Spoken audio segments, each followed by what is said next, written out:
네, 오늘은 만물의 장인이라는 제목으로 우리 잠언 8장에서 8장 1절서부터 36절인데요. 봉독은 12절부터 하도록 하겠습니다. 나 지혜는 명철로 주소를 삼으며 지식과 근신을 찾아 얻나니 여호와를 경외하는 것은 악을 미워하는 것이라.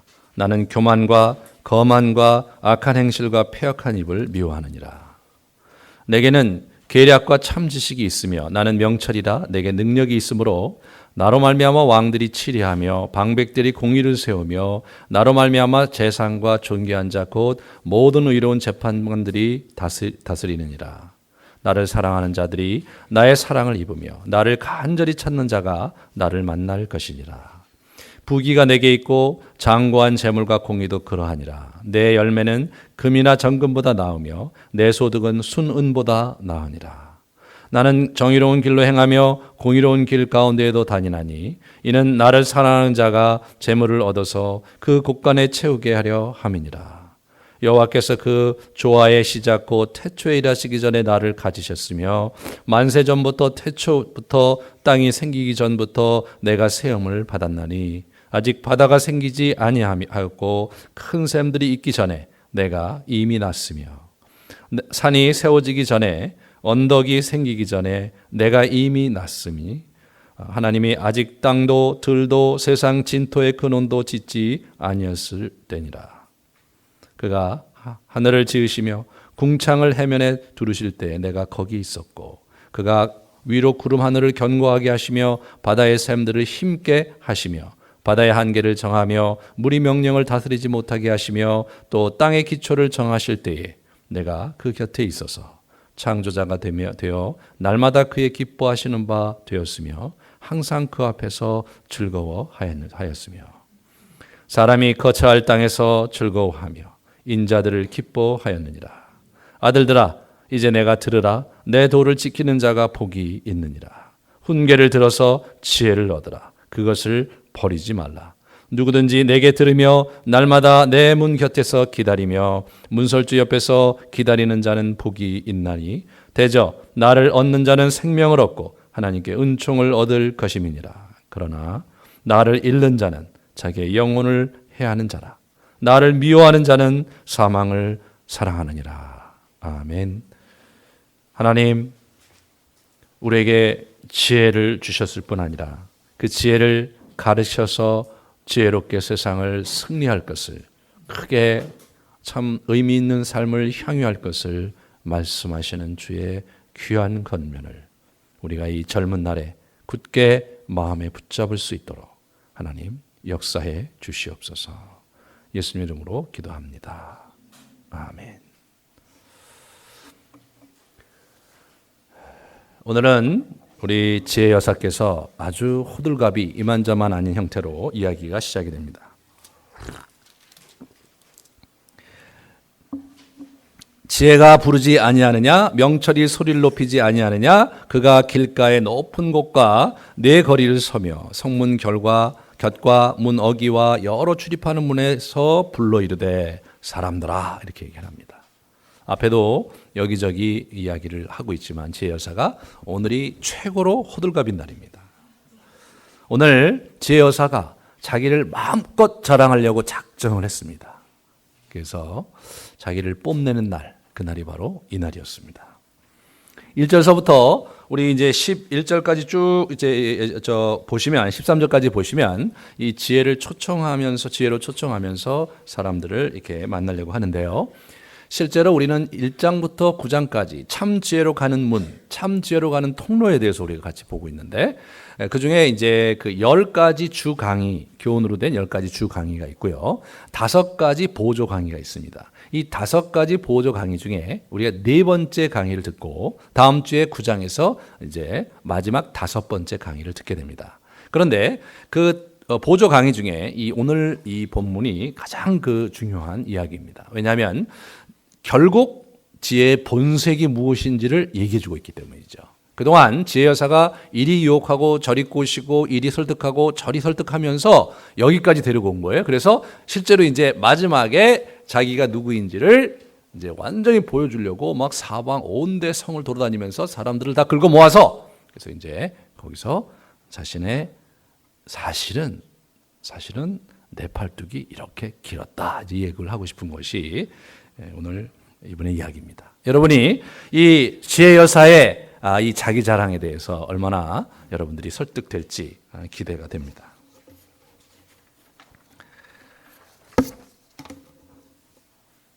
먼저 우리가 그 앞에서 그렇게 시작한 이 지혜 여사가 호들갑을 떨면서 사람들을 불러 모았는데 누가 들어야 되냐면 4절 5절에 보면 어리석고 미련한 자들, 자신의 인생의 길이 어딘지 모르고 어디로 가야 될지 모르는 그러한 향방 없는 자들, 그런 자들을 다 불러서 사실은 이렇게 살아야 되는 것이다 그 얘기를 해주고 싶었던 것이죠.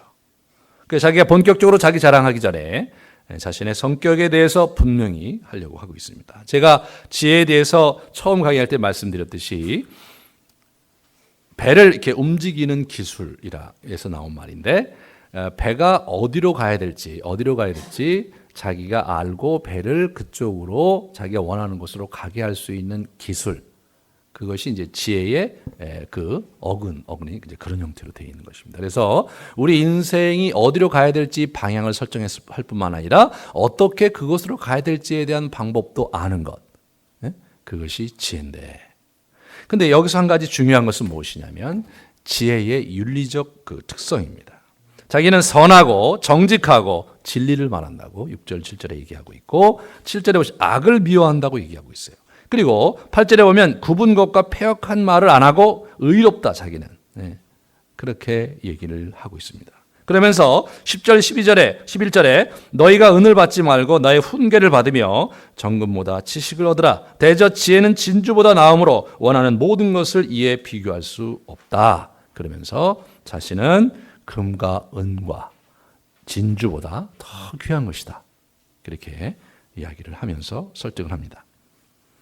여기서 우리가 참 이 중요한 것은 뭐냐면 이 악을 미워한다는 거죠. 그러면서 13절에 보시면 여호와를 경외하는 것에 대한 얘기를 다시 합니다. 악을 미워하는 것이다. 나는 교만한 자와 거만과 악한 행실과 패역한 입을 미워한다.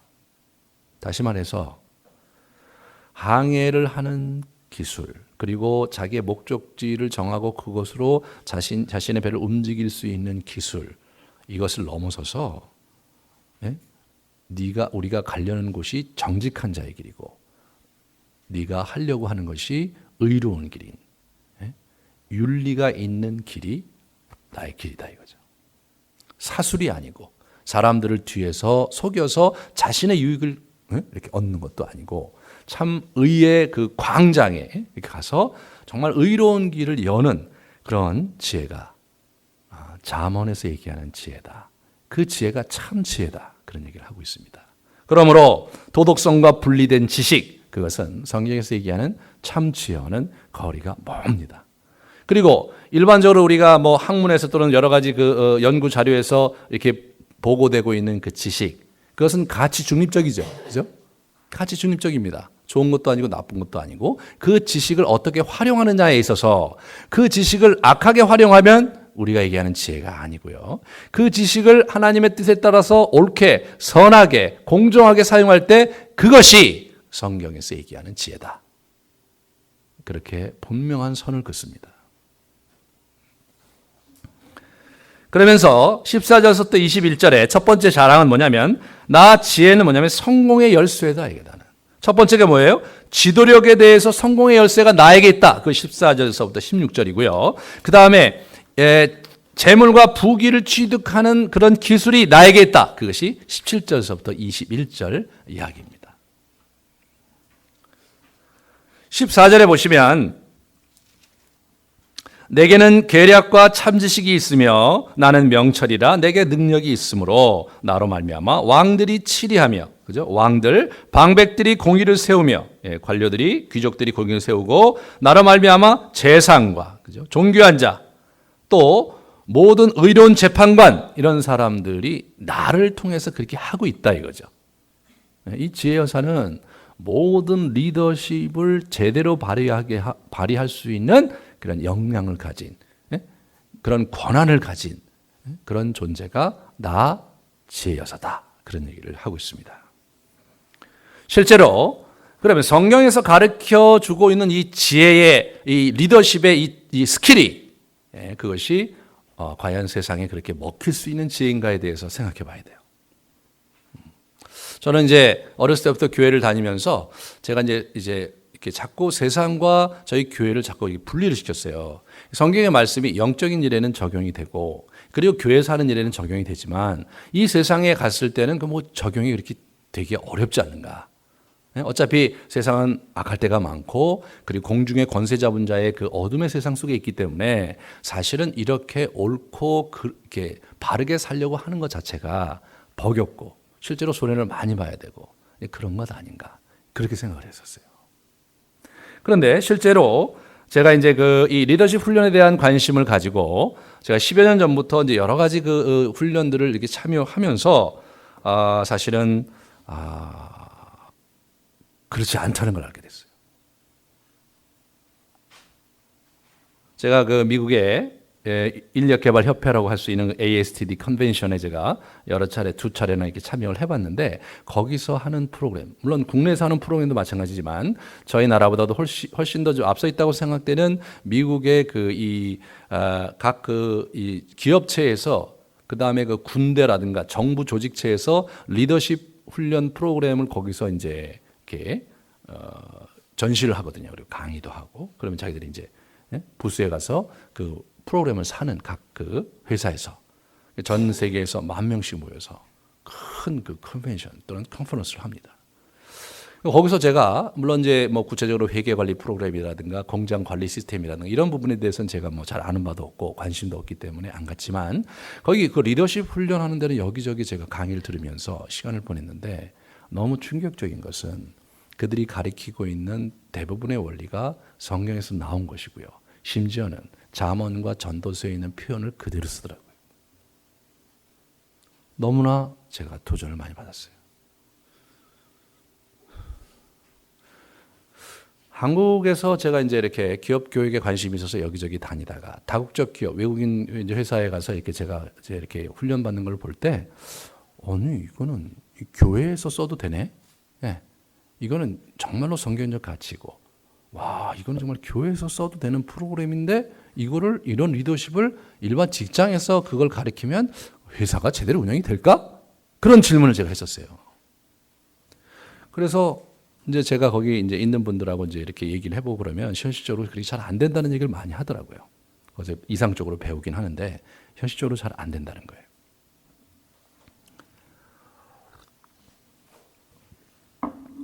그렇지만 미국은 저희 나라보다도 이제 기독교 문화가 오래됐고 또 신학적인 깊이도 있고 그래서 혹시 거기 가면 나을까 해서 봤는데 난 정도가 아니라 아예 그냥 이 잠언, 전도, 욥기 이런 데서 나온 그 여러 가지 그 지혜의 그 통찰들이 그대로 반영된. 그리고 이제 예수 그리스도께서 제가 제자 훈련 강의했을 때 제자를 훈련할 때 참 그들을 인격적으로 대화하면서 그들과 소통하면서 그들을 이렇게 훌륭한 지도자를 키우려고 했던 그런 방식, 그런 것들이 그대로 담겨 있는 형태로 이게 리더십 훈련 코스를 운영하는 거였어요. 너무 충격을 받았어요. 야, 이거 어떻게 그 당시 제가 봤을 때 한국 교회는 그런 식으로 리더십 훈련을 하고 있지 않았거든요. 예? 내용이라든가 여러 가지 면에서 아니 이 사람들은 이걸로 해갖고 굴지의 회사를 크게 운영하고 있는데 아니 왜 우리는 교회조차도 그렇게 하고 있지 않는가? 그런 부분에서 제가 큰 도전을 받았습니다. 이 성공하는 사람들의 7가지 습관 이런 부분에서요. 이렇게 보면 그걸 제가 이렇게 가서 워크숍을 참여하다가 너무 놀란 게요. 제가 그때 이미 이제 지혜서를 공부를 어느 정도 했던 상황이었는데 어서 많이 보던 거예요. 야, 이거 성경에 나와 있는 표현 같은데 찾아보니까 아이고 전도서에 있는 거 많이 나오고요. 잠언에 있는 거 이렇게 갖고 몇 개 갖다가 이분이 잘 시스테매틱하게 체계적으로 정리를 했을 뿐만 아니라 그거를 사람들이 잘 이해하고 설득력 있게 전하는 그런 프로그램인 거예요. 이거 완전히 봉이 김선달이죠. 대동강물을 돈 받고 판 사람이 봉이 김선달 아니에요. 누구나 가서 먹을 수 있는 어떻게 돈 받고 그래서 제가 가는 프로그램이 145만 원이었어요. 2박 3일이. 와, 이걸 145만 원에 이걸 파는데 사람들이 그렇게 많이 오는 거예요. 근데 지금은 어떤지 모르겠어요. 제가 벌써 10여 년 전이니까. 야, 정말 이럴 수가 있구나. 그래서 제가 이제 너무 충격을 받은 거예요. 아니, 한국 교회는 뭘 하고 있고 나는 뭘 하고 있었나? 나는 왜 잠언과 전도서의 그러한 지혜를 이 세상에서 제대로 이렇게 집행될 수 있도록, 예? 영향력을 미칠 수 있도록 왜 그렇게 하지 않았는가? 그런 면에서 자각을 제가 많이 하게 됐어요. 자각을. 더 놀라운 것은 무엇이었는가? 이제 세븐앱이 강의를 하잖아요. 그럼 앞에서 얘기하는 것이 굉장히 기독교적이에요. 다 이렇게 인생을 이제 바르게 살고 뭐 시간 관리를 잘하고 뭐 그런 건데요. 그 앞에 있는 강사가 강의를 하는데 와, 좀 이렇게 너무 지루하더라고요. 참 지루해요. 그래서 야, 이렇게 돈 많이 내가 내고 왔는데 강의를 저렇게 지루하게 하시니까 야, 저게 어떻게 근데 저게 비즈니스가 될까? 저는 이제 비즈니스를 잘 모르니까 그때만 해도 제가 뭐 잘 몰랐어요. 근데 비즈니스라는 게 그렇더라고요. 그냥 적당히 하면서 돈 많이 버는 게 비즈니스가 아닌가 그런 생각이 들 정도로. 왜냐하면 많은 사람이 자요. 제가 보면 막 자요, 막 여기. 그런데 이제 그러고 나서 이제 중간에 한번 이렇게 갖고 이제 강의 듣고 이제 서로 이렇게 같이 얘기하고 다음날 일어나갖고 뭐 서로 뭐 이렇게 얘기하고 그럴 때요. 자기가 인생을 잘못 살았다는 거예요. 막 눈물을 글썽이면서 어떤 사람은 진짜 울어요. 그날 예수님 얘기 하나도 안 했어요. 하나님 얘기 하나도 안 했어요. 근데 그렇게 하면서 어떤 분이 그렇게 얘기하시더라고요. 담배를 끊어야 되겠다. 담배를 끊어야 되겠대요. 내가 정말 너무나 불성실하게 내 인생을 살았다는 거예요. 이거 내 애들하고 내 아내하고 그렇게 살면 안 되겠단 말이에요. 부흥회. 정말 부흥회 2박 3일 동안요. 사람들이요. 굉장히 많이 바뀌는 분들이 있어요. 막 울먹울먹 하면서 얘기하고 막 그래요. 이야, 이거 봐라. 이건 또 뭔가. 지혜가 이게 대단한 거구나. 그래서 그러면은 잠언하고 전도서 얘기를 아주 극히 부스러기 갖다 이렇게 했는데 오리지널을 던지면 어떻게 될 것이냐. 갑자기 이거는 진짜 금광맥이구나. 그래서 제가 그때 아주 대단한 야망을 세웠었어요. 내 인생을 이걸로 걸자. 그래서 제가 그냥 이 리더십 훈련에 대한 이걸 막 그냥 공부하고 막 그걸 프로그램을 만들고 한국교회 이런 프로그램이 없으니까 그거를 이제 이렇게 하고 막 그런 생각을 하면서 제가 수년을 보냈었어요.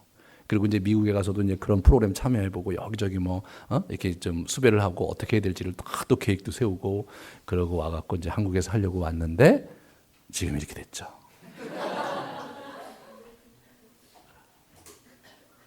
저는요, 거기 ASTD 컨퍼런스에 가니까요, 거기 목사님 2분이 강사인데요, 막 가장 큰 강의실 줘요. 기업체 교육하는데 아예 그냥 타이틀이 패스터예요. 그런데 1000명 되는 큰 강의실 주더라고요. 그래서 이거 이렇게 와서 사람들이 가나? 갔더니 너무 재밌어하고. 목회자가 기업체 교육에서 인기 강사예요. 다시 말해서 이 성경에 있는 말씀이 사회에 먹힐 뿐 아니라 그렇게 해도 장사가 된단 말이죠.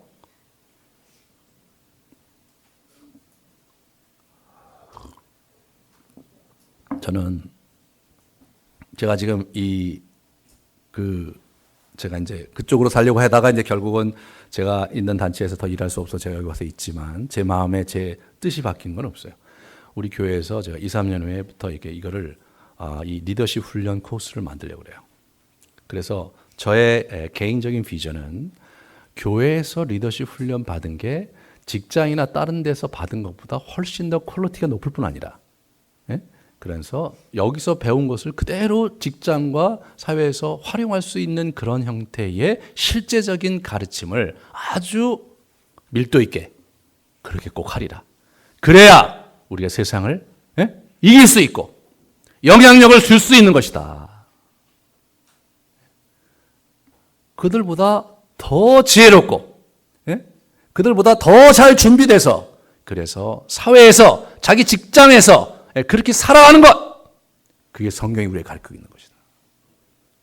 그런데 성경 자체를 너무 교회 안에 가두고 우리의 신앙적인 어떤 사적인 그런 신앙적인 공간에 성경의 말씀을 그렇게 고정시키는 것은 매우 편협하고, 그리고 심지어는 성경의 가르침을 왜곡시킬 수 있는 것이다. 교회의 리더십이면 사회에서 리더십을 발휘해도 하나도 손색이 없는, 오히려 그 교회 출신이 리더십을 갖게 되면 이 직장 상사가 보더라도 야, 쟤 참 일 정말 제대로 하네. 이렇게 구비된, 준비된 그리스도인들을 만들어야 되겠다. 그래야 세상이 변하지.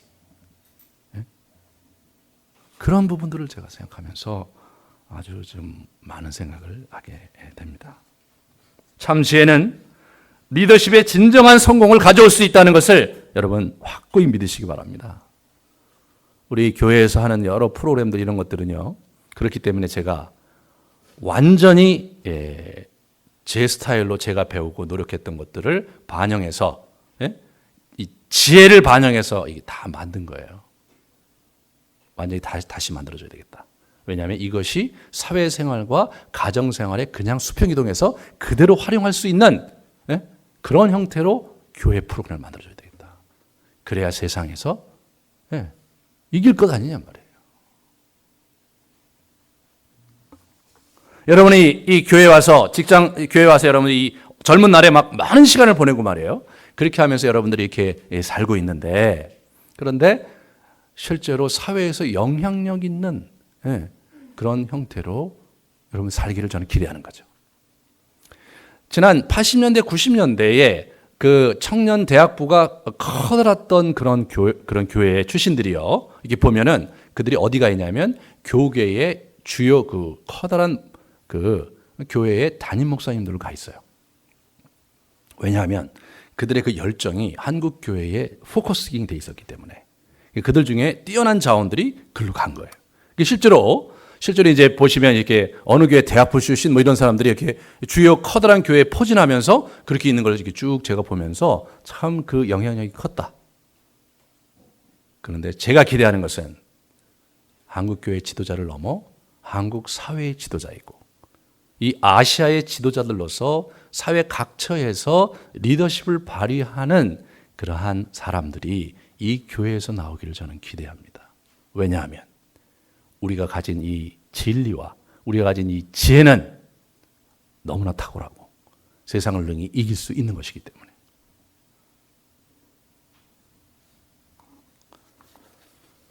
두 번째로 재물과 부귀의 취득의 기술이에요.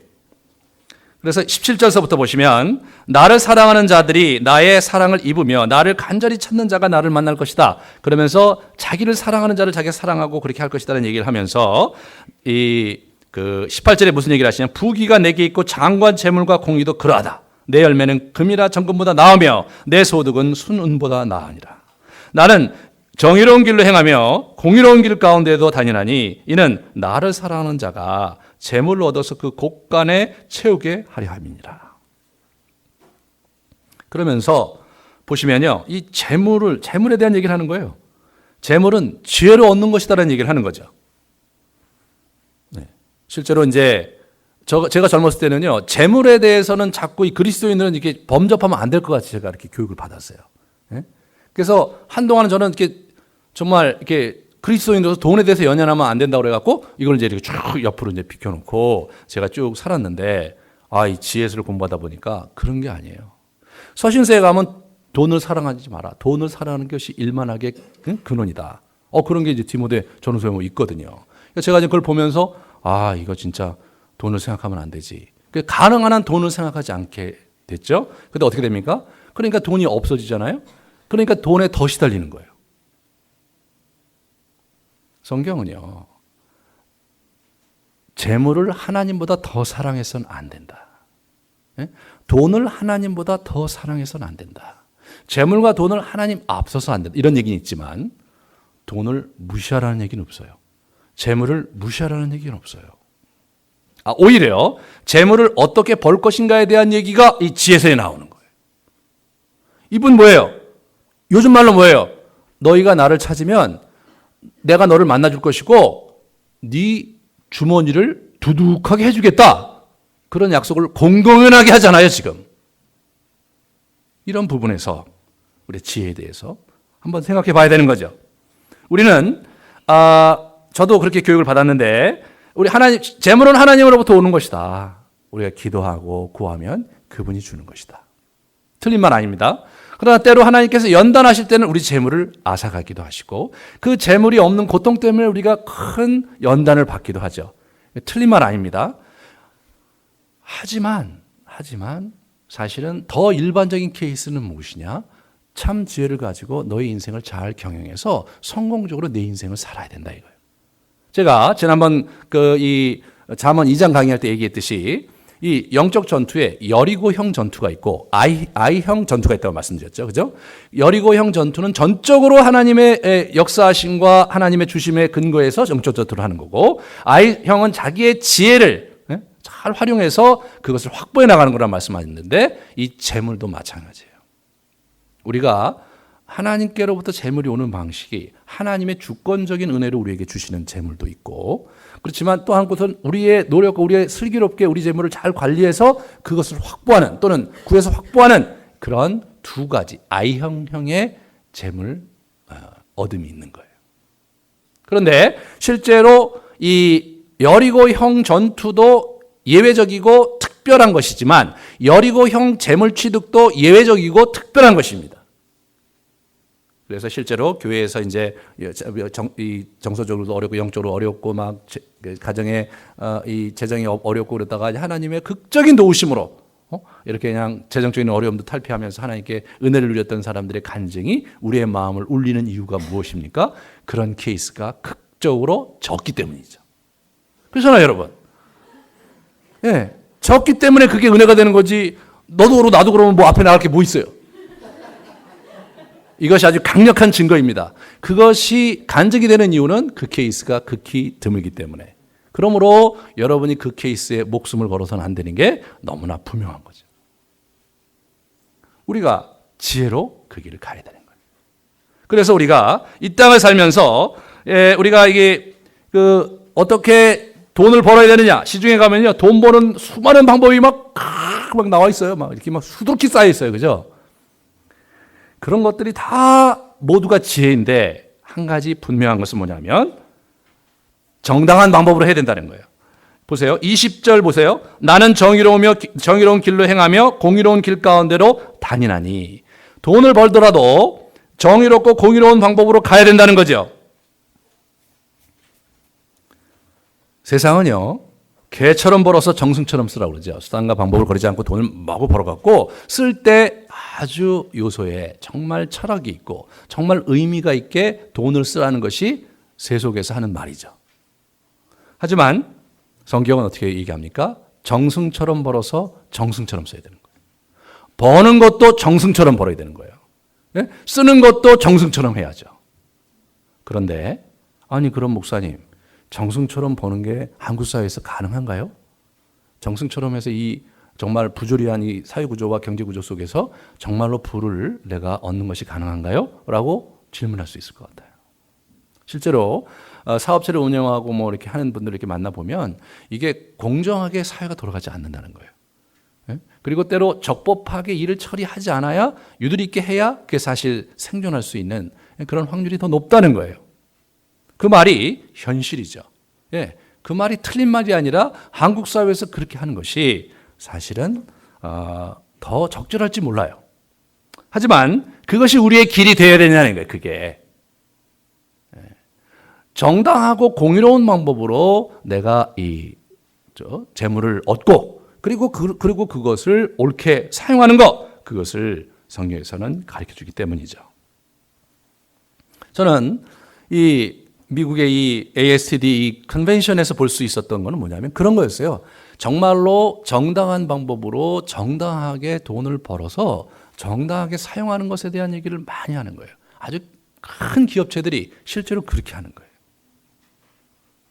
그래서 이제 제가 너무나 도전을 받은 거예요. 그래서 뭐 저녁에 주 강사가 나오는데 어떻게 되냐면 우리가 사람들에게 상품을 파는 것이 아니라 우리의 애정과 그들의 삶의 필요를 공급하는 형태로 이 비즈니스를 해야 된다.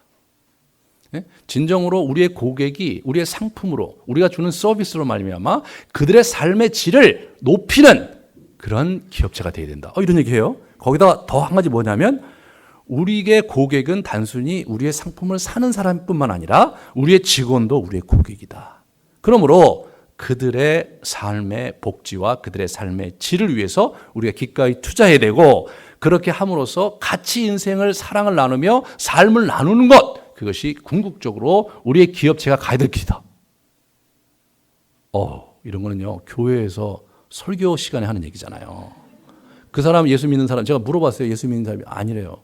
근데 그 강사가 그 얘기를 하는데 분위기가 뜨거워지는 거예요. 이 거의 요한 1서의 사랑장을 얘기하는 것 같은. 그런데 이분이요 딱 일어나시더니 강의가 끝났어요. 그랬더니 어떻게 사람들이 모두 다 일어나서요. 그 수천 명의 사람들이 기립박수 치는 기립박수. 제가 이거는 부흥에서도 볼 수 없는 아주 뜨거운 감동의 시간이었어요. 제가 그때 이거구나. 이 성경의 가치가 정말 기업체에도 반영될 수 있고 그래도 생존할 수 있는 가치구나. 미국이 그렇게 될 수 있었던 그런 사람들이 있었던 건 뭐냐? 누군가가 선구자가 있었겠죠. 처음부터 그렇게 되지 않았을 거 아니에요. 그 친구들도. 우리에게도 그런 선구자가 있어서 정정당당히 자신이 노력하고 투자해서 기업체를 일구고 말이에요. 그리고 정정당당히 또는 옳게 그것을 사용하는 그런 기업가들이 나와야 되지 않는가.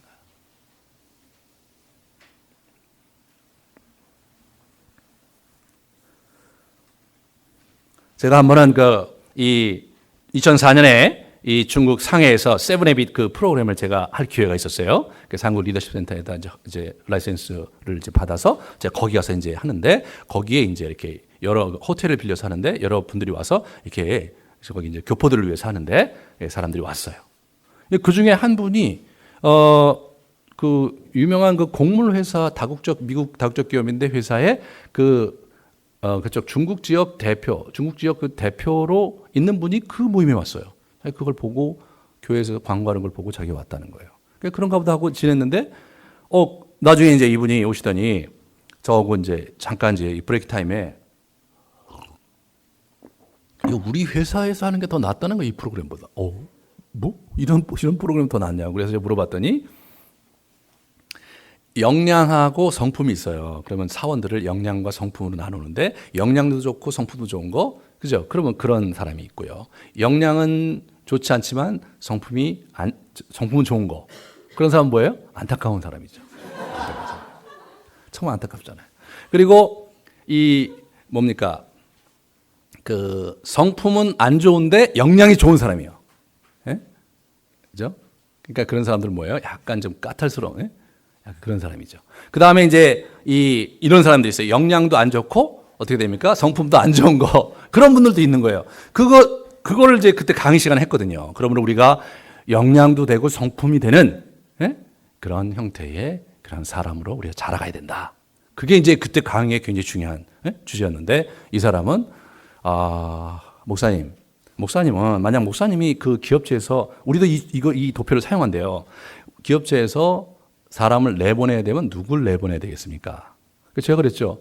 영양도 안 좋고 성품도 안 좋으면 그분을 내보내야 되지 않겠습니까? 우리 회사는 그렇게 안 한대요. 그럼 누구를 내보냅니까? 영양은 좋은데 성품이 안 좋은 사람을 내보낸대요. 그러면 영양도 안 좋고 성품도 안 좋은 사람은 어떻게 해야 되느냐? 어떻게 되냐 했더니 그 사람들은요 아직 잠재력이 드러나지 않은 것으로 보고 1년 동안 특별 교육을 시켜서 1년 후에 그 사람의 잠재력이 드러나면 그 사람을 그때 결정을 한다는 거예요. 이건 교회에서도 안 하는 일인데?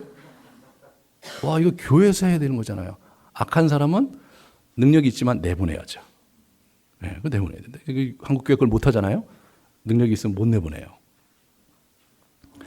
그런 면에서 어떻게 이런 단체가 다 있나.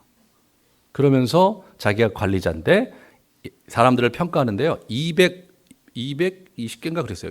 리스트가 있는데 그거를 일일이 사람들 만나면 체킹하는 게 자기 메인 잡이래요. 그래서 그걸 리스트를 저한테 보여주는 거예요. 정말 구체적이더라고요. 그 사람의 업무 평가와 그 사람의 대인관계 평가, 가정생활 이것까지 아주 리스트업이 쫙 돼 있어요. 자기가 그걸 정기적으로 평가한대요. 그리고 나서 그거가 그런 분류가 딱 되잖아요. 분류가 되면은 이렇게 하고. 그럼 제가 물어봤어요. 역량은 안 되지만 성품이 좋은 사람들은 어떻게 합니까? 그 사람들은요, 성품이 좋음으로 역량은 회사에서 투자해서 키워주면 된다, 그렇게 생각한다는 거예요. 와. 그리고 그냥 가정이 소중하고 그러니까 우리 직원들의 가정에서 이 사람이 우리 회사에 다니는 걸 기뻐하고 즐거워하고 지원해줘야 회사 일이 잘 된다, 이렇게 생각하는 거예요. 그래갖고 이게 회의를 이렇게 관리자들이 회의를 이렇게 컨퍼런스를 막 일주일간 이렇게 하잖아요. 그런 것 때문에 이제 정책이 하면요, 부인을 반드시 대동하게 돼 있고, 그 회의하는 시간에 부인들은 따로 회사 돈을 들여서 관광을 시켜준대요. 무슨 천국에서 온 얘기 같아요. 저는 큰 감동을 받았어요. 그 회사의 사장이 정말 그렇게 하기 위해서 얼마나 노력을 했을까. 왜냐하면 실제로 그렇게 해도 수익성이 나야 되잖아요, 회사가. 네, 그렇잖아요. 그러려면 어떻게 됩니까? 정말로 역량 있고 성품이 좋은 사람들이 어떻게 됩니까? 이게 생산성이 굉장히 높아야 가능한 거예요, 그게. 그래야지 그 회사가 운영이 되는 거죠. 사람이요, 처음에는 연봉으로 통제할 수 있다는 거예요. 그렇지만 연봉이 아무리 높아도 생산성이 향상되질 않는 거예요. 사람이 자신의 가치를 갖게 하고 자신의 생의 목적에 대해서 충분히 훌륭한 목적을 동의할 수 있는 형태로 사람을 만들어주면, 그러면 가장 높은 수준의 이 생산성이 나온다는 거예요. 그게 예수님이 하신 얘기거든요. 예수님이 하나님 나라의 제자를 선택할 때도 그렇게 하신 거예요. 와, 이거 제자 훈련이네. 한국 사회에서도, 한국 교회에서도 하지 않는 일을 이분들이 이 비즈니스 현장에서 하는구나. 왜 우리는 그런 사람을 가질 수 없는가? 이번에 이제 우리 영성 서부 사막여행에 가면, 캘리포니아에 가면요, 인앤아웃이라는 햄버거 파는 데가 있어요. 아주 쌉니다. 2불 50인데 시컷 먹을 수가 있어요. 너무 맛있습니다. 캘리포니아의 자랑입니다. 근데 그 기업체가, 그 사람이 크리스천이에요. 그래서 요한복음 3장 16절에 그 맨 밑에 보면 이렇게 딱 써 있어요. 그런데 그 집은요, 신선한 재료만을 사용해요. 그리고 자기들이 준비한 만큼만 딱 하고 안 팔아요, 더 이상. 예?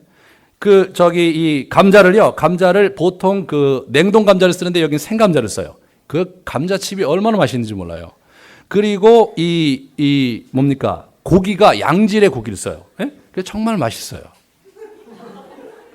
꼭 캘리포니아에 가보시면 인앤아웃을 꼭 가시기 바랍니다. 그 사람이요, 맥도날드하고 다른 건, 맥도날드는 어떻게 돼요? 전 세계로 퍼져나갔잖아요. 그 맥도날드도 LA에서 시작된 거예요. 캘리포니아에서 시작된 거예요. 근데 이 사람들은요, 자기가 그렇게 신선하고 양질의 재료를 공급할 수 있는 형태로 해갖고 딱 숫자를 재는 거예요. 더 이상 확장을 안 해요. 그러니까 캘리포니아 밖으로 안 나가요. 유일하게 라스베가스에 하나 있더라고요. 그분들이 기독교적 가치를 갖고 그렇게 하는 거예요. 최고의 서비스를. 그래서 너무나 행복해요. 예? 왜냐하면 잘 안 올려요. 값도 잘 안 올려요. 가난한 사람들이 가서 맥도날드 그 집에 가서 먹는데, 그러면서 그 사람들이 너무나 아주 흥겹게 일을 하는 거죠. 왜냐하면 일을 결코 과로를 안 하죠. 딱 정해진 양만큼 파는 거예요. 그런데 그게 운영이 된단 말이죠.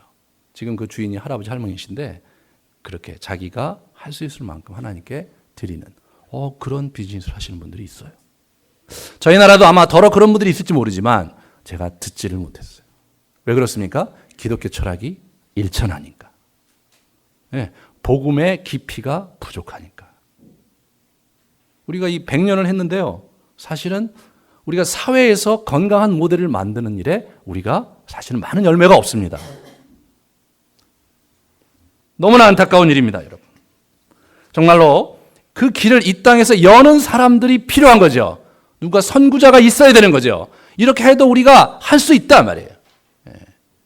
그래서 정말 성경에 갇힌 그 사람의 직원들의 가정을 유복하게 하고 그리고 우리 회사가 만드는 제품을 받는 그 사람들의 삶을 향상시키고, 그리고 건강한 가치를 가지고 이 땅에 있는 사람들과 삶을 나누고 재물을 나누고, 그런 삶을 사는 기업인들이 정말 벌떼같이 일어나야 되지 않겠습니까, 여러분? 저희 나라가 한때는 20, 30%의 그리스도인이었고요. 그래서 사회에 사업하시는 분이 미니멈 20, 30%가 넘었을 거예요. 그리고 최근까지 여의도 우리 국회의원들 중에서 제가 수년 전 통계를 보니까 굉장히 30, 40% 이상이 그리스도인이에요. 그들이 기독교라고 표기를 한 거예요. 그럼에도 불구하고 사실 우리가 속 시원한 얘기를, 훈훈한 얘기를 듣기가 어려운 것은 무엇입니까? 이게 교회를 나오고 기독교를 믿되 하나님의 말씀에 대한 깊은 이해와 그 삶의 철학으로 바뀌고 말이에요. 삶의 원리로 바뀌는 일에 실패했기 때문이 아니냐 말이에요. 사람이요, 열정만 있고요. 열정만 있고 그 다음에 역량이 없으면요, 진짜 문제가 많이 생기는 거예요. 열정과 역량과 성품이 같이 가야 되는 거예요. 그래야 삶의 내용과 열매가 있는 거예요. 그게 DS에서 얘기하는 것입니다. 저는 반드시 한국교회에서 그런 사람들이 나와야 되겠다. 그러려면 이 하나님의 말씀에 대한 깊은 이해와 이 젊어서부터 이 삶을 하나님의 말씀에 쫙 적시고 말이에요. 자기의 생각과 이 지성을 거기에 쫙 적시면서 이것이 궁극적으로 옳다는 확신뿐 아니라 옳은 것을 실천할 수 있는 지혜 또한 가져야죠. 자기가 진리 안에 있으면 뭐합니까? 진리를 실현시킬 힘과 그 지혜가 없다면 무능한 사람 아닙니까? 그냥 안타까운 사람이죠. 정말 신실하고 하나님을 잘 믿는 사람이지만, 성품이 좋지만 역량이 없는 그리스도인이죠. 그런 안타까운 그리스도인의 삶이, 그죠? 한국교회에 이렇게 편만하다는 것은 우리에게 큰 불행이 아니겠습니까? 참 저는 여러분이 꼭 그런 사람이 됐으면 좋겠습니다. 성품과 역량이 함께 가는, 그리고 열정이 함께 가는 그런 사람이 되었으면 좋겠습니다. 우리 계속해서 이제 지혜 여사가 22절서부터 31절까지 이제 만물 창조의 장인으로서의 자기 얘기를 합니다. 자기 자랑하는데 두 번째 뭐예요? 나는 이렇게 능력 있고 또 이렇게 성공적으로 인생의 삶을 만들 수 있는 그런 존재다를 얘기했을 뿐만 아니라 이제 본색을 드리면서 실제로 나의 존재, 나의 정체는 이런 것이다. 그렇게 얘기하면서 나는 사실 창조의 장인이었다. 그런 얘기를 우리에게 들려주고 있습니다. 이번은 창조 이전에 존재였다는 얘기를 하고 있죠. 그래서 22절, 23절에 보시면 22절 보시면요. 태초에 일하시기 전에 나를 가졌으며 23절에 보세요. 땅이 생기기 전부터 내가 세움을 받았다. 나는 이 창조 전에 내가 있었다. 그런 얘기를 하죠. 그 다음에 24절에 뭐예요? 큰 샘들이 있기 전에 내가 이미 났으며 산이 태워지고 언덕이 생기기 전에 내가 이미 났다. 나는 이미 났다는 거예요. 뭐예요? 하나님께서 나를 창조 전에 먼저 지으셨다는 거예요. 그러니까 이 얘기는 어디 창세기 1장에 안 나오는 거죠. 그러니까 창세기 1장이 창조의 전체 얘기라고 생각하면 안 돼요. 이 잠언 8장과 그리고 이 시편들과 그리고 우리 욥기에 있는 이 창조에 대한 여러 가지 측면의 이해를 하셔야 돼요. 근데 여기서 중요한 건 뭐냐? 실제로 나 지혜가 창조 전에 하나님께서 창조하시기 전에 나를 먼저 만드셨다. 그리고 늘 하나님과 함께 했죠. 27절에 보시면 내가 거기 있었고 30절에 보세요. 항상 그 앞에서 즐거워했다. 이런 얘기가 나오죠. 늘 같이 있었어요. 네? 같이 있었어요. 자기가. 그러면서 30절을 보시면 결정적인 얘기를 합니다. 내가 그 곁에 있어서 창조자가 되어 날마다 그의 기뻐하는 바 되었으며, 그죠? 그 곁에서 창조자가 되었다. 그 곁에서 이게 장인이 되었다. 개역성경엔 장인으로 나오거든요. 예? 마스터가 돼요. 마스터. 그러니까 이 사람이 이 지혜 여사가 사실 나는 창조를 구체적으로 한 장인이었다. 내 작품이다. 이거 창조 세계가 하나님으로부터 위임받아서 내가 이 창조에 구체적으로 개입했다. 그런 얘기를 우리에게 들려주는 거죠. 뿐만 아니라 30절 31절에 보시면 뭡니까? 기뻐하신 바 되었으며 항상 그 앞에 즐거워하였으며 그 거처할 땅에서 즐거워하며 인자들도 기뻐하였느니라, 이런 얘기가 나오죠. 그래서 이 기쁨, 뛰놀고 인격적인 그러한 액션, 인격적인 관계 속에서 창조가 되었다, 그런 얘기를 하고 있습니다.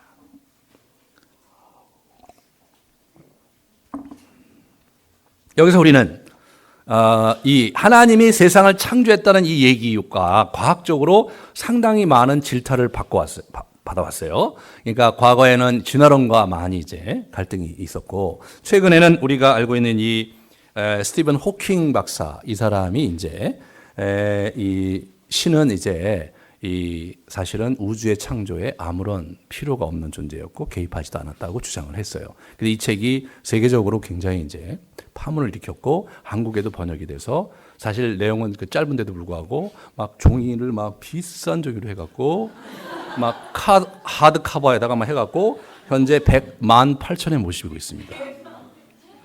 저는 읽어보면서 이렇게까지 두꺼운 책에다 쓸 이유도 없고 5,000원짜리 이렇게 페이퍼북으로 해갖고 냈어야 되는 책을 이렇게 부풀려서 이렇게 쓴 데는 이 사람의 메시지가 굉장히 강력한 파워가 있기 때문에 그런 것이죠. 아인슈타인 이후에 최고의 그 천재적인 물리학자로서 물리학계를 완전히 이제 이렇게 전환시켜버린 그런 사람이거든요. 우주의 기원에 대해서 신기원을 개척한 사람으로서 존경을 받고 있죠.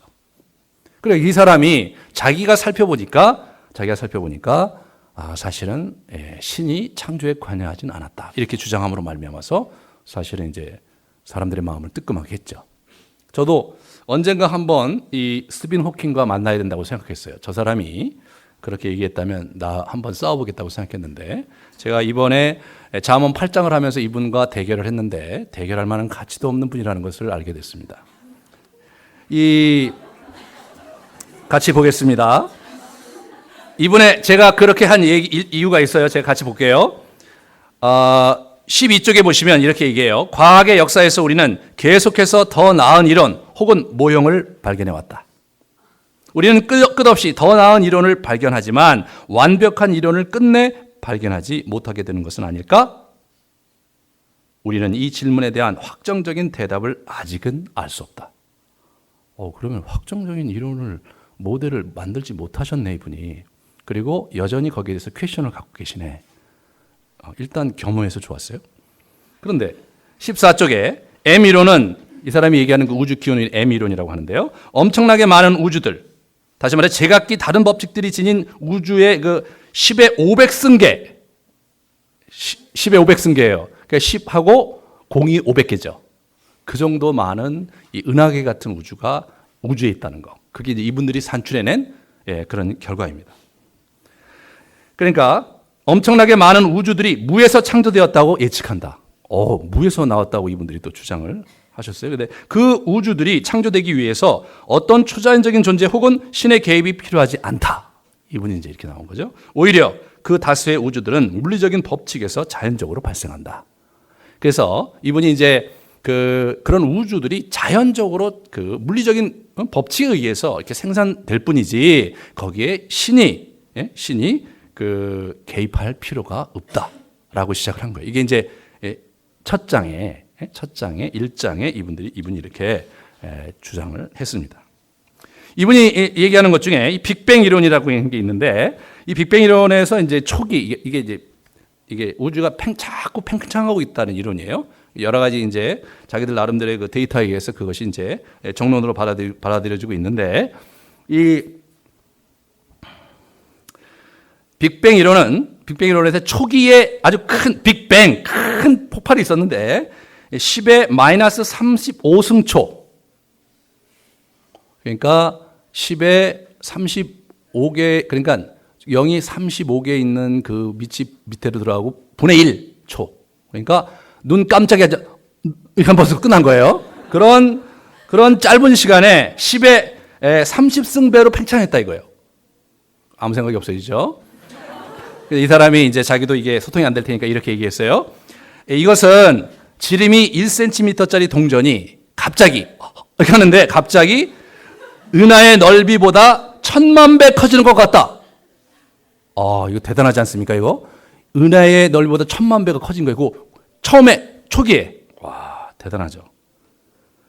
그래서 저는 갑자기 그러면은 저는 제가 창세기 1장에서 제가 화학을 했기 때문에 늘 어려웠던 것이 빛을 있으라 하심에 빛이 쫙 있고, 예? 별과 그 별이 있으라면 하늘에 별이 쫙 생겨나고, 야, 이게 가능하나? 그죠? 저의 경험으로서는 그 프로세스가 필요할 거라고 생각을 했는데, 순식간에 1초, 그러니까 하나님께서 쫙 있는 거예요. 이게 과학적으로 이게 설명이 되는 이론이 있구나. 제가 굉장히 감동을 받았어요. 근데 이분은 이제 그런 이론 속에서 결론이 어떻게 됐냐면, 결론이 신이 필요 없다. 예? 그러니까 과학 결정론자로서 이 과학적인 메커니즘에서 자발적으로 이게 생긴 것이다라고 이렇게 주장을 하시는 거예요. 근데 저로서는 사실 굉장히 설득력이 없었어요. 그런 이론이 있다는 것을 제가 받아들이지만 그렇기 때문에 신이 필요 없다는 좀 논리의 비약이 있는 거예요. 왜 신이 필요하지도 않은데 그것이 그런 식으로 빅뱅을 했는지에 대한 설명이 잘 안 나와요. 가령 예를 들어서 초기 우주는 그러면 아주 조그만 10의 마이너스 33승 아세요? 10의 0이 33개가 있어서 분의 1cm. 그게 제일 최초의 우주였다는 거예요. 그런데 그 정도의 그 먼지 같은 아주 미세한 먼지죠. 미세한 먼지가 갑자기 폭발한 거예요. 그래갖고 우주가 덜커덩 생긴 거예요. 근데 그러면 정말 먼지 입자보다 조그만 먼지 입자에서 도대체 어떤 에너지가 있어서 그렇게 크게 이렇게 했을까? 그러면 그 미세의 입자에서 나름대로 그 어떤 강력한 에너지가 있는데 견디지 못해서 지가 도저히 안 되겠다, 답답하다, 그래서 확 펼쳤나? 이건 사실은 굉장히 우아하잖아요. 이거 옛날 이야기에서 그런 호랑이 담배 피던 시절에서 해야 될 얘기 같은데 그런 부분에 대해서 설득력인 얘기를 하지 않은 채 결론이 그렇게 난 거예요. 그래서 이거는 좀 논리적으로 조금 좀 비약이 심하다. 그분이 가신 길에 대해서는 내가 이해가 되겠는데 왜 갑자기 뜬금없이 신이 없다고 주장해야만 했을까? 더군다나 초창기에 완벽한 이론을 생산하기가 어렵다고 회의적으로 얘기했음에도 불구하고. 근데 이번에 결론 분야에 가니까 결론 또한 대단해요. 이 보시면 마지막 그 228쪽과 229쪽 결론부에서 우주는 무에서부터 자기 자신을 창조할 수 있고 그렇게 할 것이다. 자발적 창조야말로 무가 아니라 무엇인가가 있는 이유다. 자발적 창조가 스스로 자동적으로 일어났다는 거죠. 우주가 존재하는 이유, 우리가 존재하는 이유이다. 도화선에 불을 붙이고 우주의 운행을 시작하기 위해서 신에게 호소할 필요는 없다. 이거 좀 갑자기 왜 또 신 얘기가 왜 나오는지 모르겠어요. 그러니까 자발적으로 생산됐다. 그러므로 신이 필요 없다잖아요. 자발적으로 생산하는 이론 자체가 부실하거든요. 읽어보시면 알겠지만 이게 좀 논리의 비약이 심해요. 그래서 이거 좀 그렇다 했더니 마지막에 이런 얘기가 나와요. M 이론은 가장 일반적인 초대칭 중력 이론이다. 따라서 M 이론은 우주에 관한 완전한 이론일 가능성이 있는 유일한 후보다. 가능성이 있는 유일한 후보라는 거예요. 확정적이지 않아요. M 이론의 유한성은 아직 증명되지 않았다. 와, 이것도 증명이 안 됐어요. 그다음에 만일 M 이론이 유한하다면 이 if문이에요. M 이론은 스스로 자신을 창조하는 우주의 모형이 될 것이다. 그런데 앞에 M 이론이 유한하다면, 유한이 아직 확정되지 않았는데, 확정되지 않은 이론의 가정 속에서 스스로 우주가 할 것이다라고 얘기를 한 거예요. 그러니까 이분이 얘기하는 것도 약간 좀 어려웠던 것 같아요, 자기가. 그래서 다음 문장으로 마감을 하는데, 아마도 진정한 기적은 논리에 대한 추상적인 숙고에 의해서 우리가 보는 놀라운 다양성으로 가득 찬 광활한 우주를 예측하고 기술하는 유일무이한 이론이 나오는 것일 것이다. 그 얘기는 뭐예요? 정말로 여러 가지 다양성으로 가득 찬 그런 광활한 우주를 예측하고 기술하는 이론이 나오는 것 자체가 기적이다. 그러면 M 이론도 지금 현재 가능한 유일한 이론인데 아직까지 확정적이지 않고 더군다나 미래를 바라보건대 자기 생각에는 더 좋은 이론이 나올 리가 상당히 힘들다. 그러면 사실은 굉장히 불확실한 이론을 자기가 지금 조심스럽게 지금 런칭하고 있구나 이런 인상을 받는데 왜 그런 불확실한 이론으로 확실하게 하나님이 없다고 해야 하는가? 그렇잖아요. 이론 자체가 불확실한데 그 이론에 근거해 볼 때 하나님이 신이 창조에 개입할 수가 없다라고 결정 내리는 것은 와, 이건 뭐예요? 과학이 아니잖아요. 그래서 제가 이렇게 생각했어요. 아, 이분이 결국 하고 싶은 것은 신이 없다고 믿고 싶은 거구나. 신이 없다고 믿으면서 이 문제를 해결하기를 원하는 것이구나. 그는 신이 없다고 믿는구나. 이게 신앙의 문제인 거예요. 신앙의 문제. 과학의 문제가 아니고. 그래서 여러분도 한번 집에 가서 읽어보세요. 어저께 제가 이걸 보고 이제 제가 한 번은 대결해야 될 것 같아서 그래서 제가 과거에 그래도 화학을 한 이유가 있기 때문에 저로서 참 이 목사로서의 책임감이 있어서 한번 읽어봤는데 저는 사실은 납득하기가 어려웠어요. 그런데 재미난 것은 뭐냐면 이분이 이 얘기의 곳곳에서 나타난 그런 과학적인 새로운 발견은 성경의 기술을 보완하고 지지해 준다는 데 있어요. 첫 번째, 아까도 얘기한 초기 우주가 그죠? 이 양자 레벨의 포인트가 갑자기 팽창을 해갖고 큰 우주가 됐다는 것은 창세기 1장의 이야기를 신빙성 있게 만들어 주기도 해요. 여러분 그렇잖아요? 어떻게 그걸 다 하루에 만드나? 여기 하루가 아니라 10의 마이너스 3승 5승분의 1 그 초에 그냥 이렇게 와 너무나 명쾌하게 문제가 해결됐어요. 그 다음에 그렇게 많은 우주의 별들이 많지만 지구와 같은 생태를 가진 행성은 거의 없을 것이라고 추측을 하는 거예요.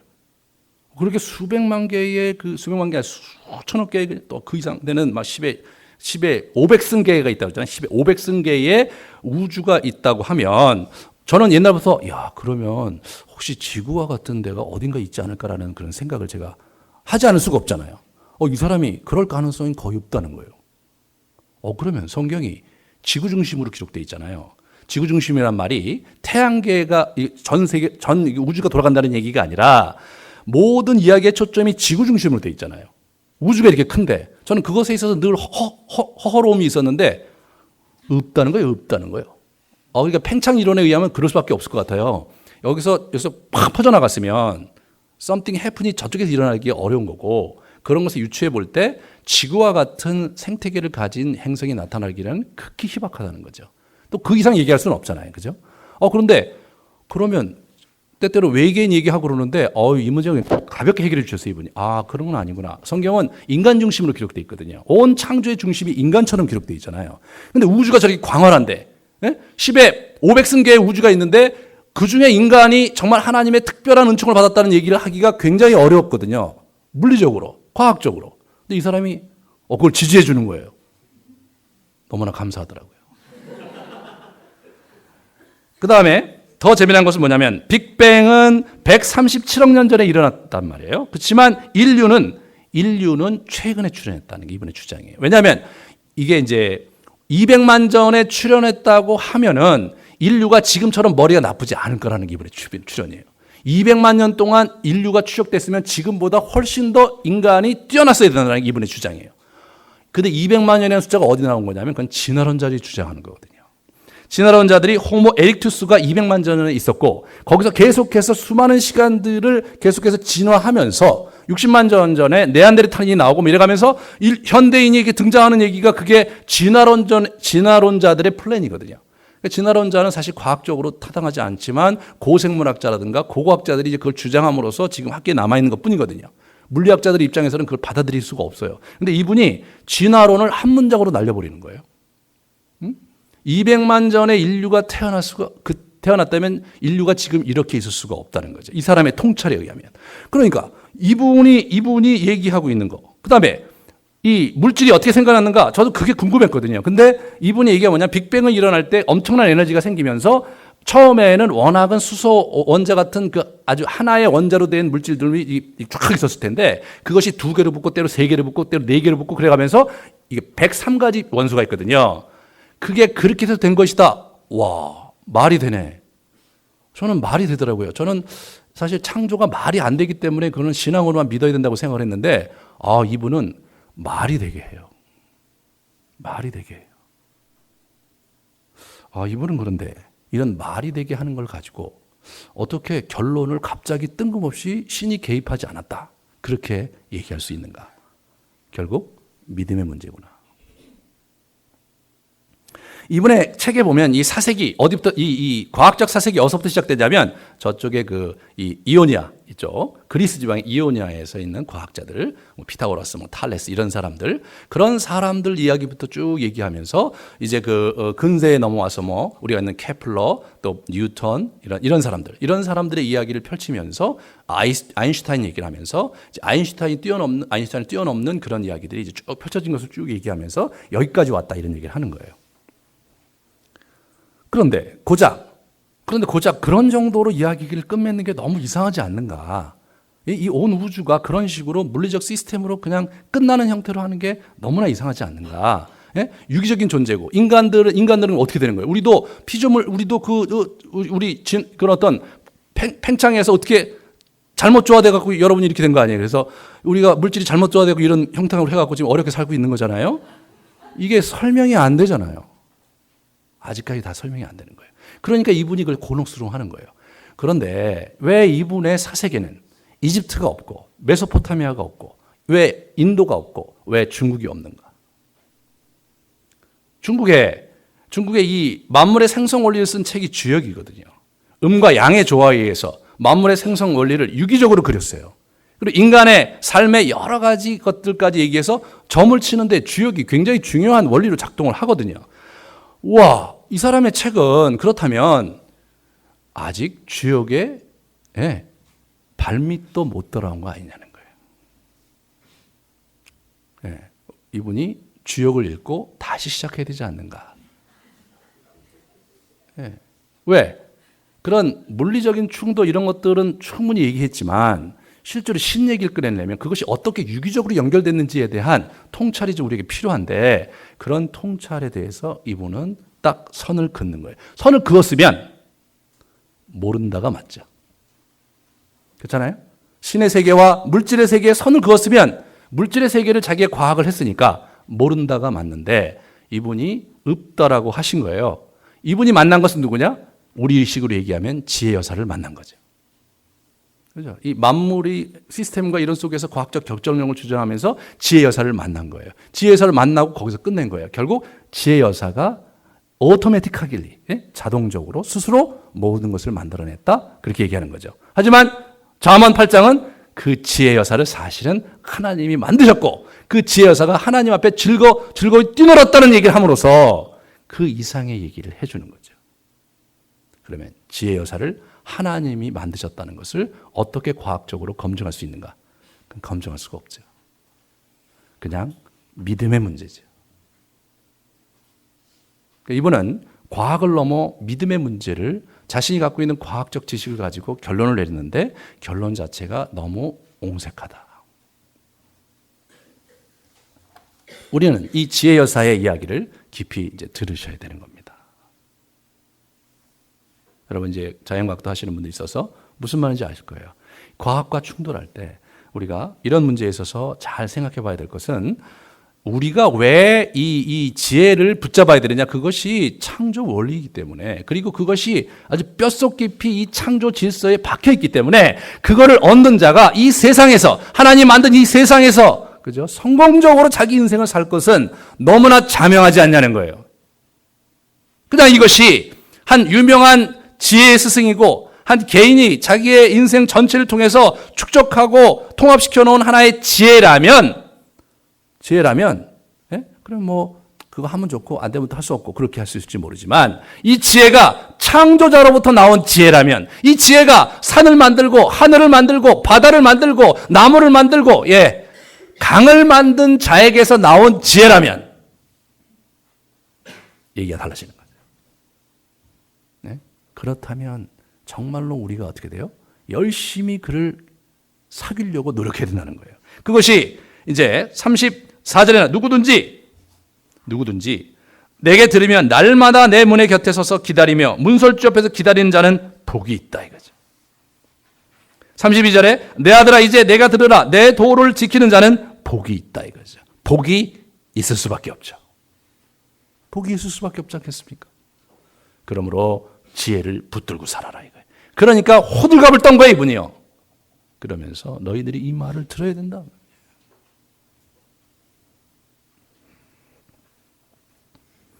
35절과 36절에 대저 나를 얻는 자는 생명을 얻고 여호와께 은총을 얻을 것입니다. 생명과 은총을 얻는 거예요. 예? 왜냐하면 지혜로 생명과 여러 가지 길을 내신 분이잖아요. 그 원리로 이 자연과 우주 만물이 움직이는 거니까 그거를 얻는 자는 생명을 얻고 그걸 얻는 자는 하나님의 은총을 얻는 것이 자명한 이치겠죠. 36절에 그러나 나를 잊는 자는 자기의 영혼을 해하는 자다. 자기 영혼을 해하는 자다. 그리고 나를 미워하는 자는 사망을 사랑하느니라. 나를 미워한다는 것은 곧 너희가 죽고 싶어서 정말로 열정적인 사람이 되는 거다 이거죠. 그러므로 우리가 함께 나누는 이 잠언 이야기, 우리가 함께 나누는 이 전도서 이야기, 이런 것들이 정말 여러분의 인생에 뼈가 되고 살이 되는 이야기다. 그래서 생명의 길로 나아가자. 그렇게 여러분이 결단하시고 참 여러분의 삶을 하나님 앞에 이렇게 훈련하는 그런 복된 여러분 되시기를 축원합니다.